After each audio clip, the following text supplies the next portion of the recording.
Hayırlı günler, iyi seyirler.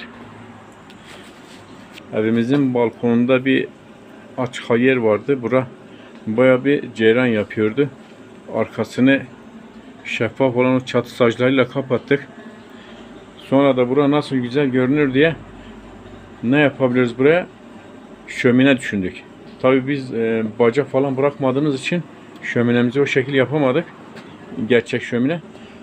Bu Asmolen inşaatçılar bilir, köpükten.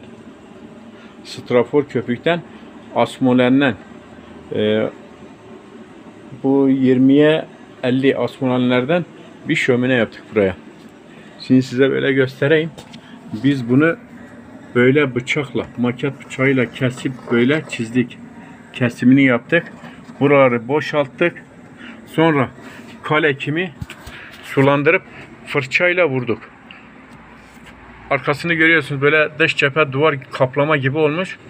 Buraya da file çekip dış cephe kaplamalarında kullanılan sıva filesini çekip üstüne fırçayla kalekimi böyle biraz da pürüzlü bir şekilde bıraktık ki dış cephe olduğu belli olsun. Bunlar kalekim, aralarına fırçayla sürdüğümüz kalekim. Bu da vernik. Meşe vernik. Bu kapılı ahşaplarda, pencerelerde kullanılan meşe vernik. Onu vurunca tam bir tuğla desen görünümünü alıyor. Yani bu evinizin bir kenarına da böyle bu şekil tuğla deseni de yapabilirsiniz. Baya bir çok güzel bir görünüm olmuş. Bu gördüğünüz gibi stropiyer köpük. Bunu bizim buradaki tavuklar bunu hep yediler böyle. Balkona çıkıp bunu parçaladılar. Önceden çok güzel görünüyordu. Şimdi de güzel görünüyor. En azından bir köşesini güzel bir görünüm almış. Güzel de görünüyor. Yani yapmak isteyenler milyarlarca lira verip bir süs şömine yapacaklarsa bunu biz teker de bıraktık altına. İstediğimiz zaman çekebiliyoruz. Görüyorsunuz. Altında teker var. Çekip götürüp getirebiliyoruz. Yani güzel bir şömine yaptık. Güzel bir süs olsun diye. Hem zamanımızı değerlendirdik, hem de çok güzel bir ortaya bir eser çıkarttık.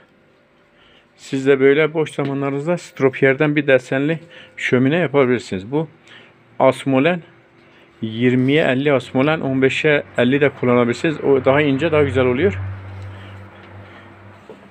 Bu tuğla da buraları da böyle bu şekil stropiyer çıtaları bunlar. Gördüğünüz gibi bunlar stropiyer çıtaları. Ters tavana takılan, tavanlara takılan stropiyer çıtaları. Bunlar da stropiyer. Süsleme yaptık.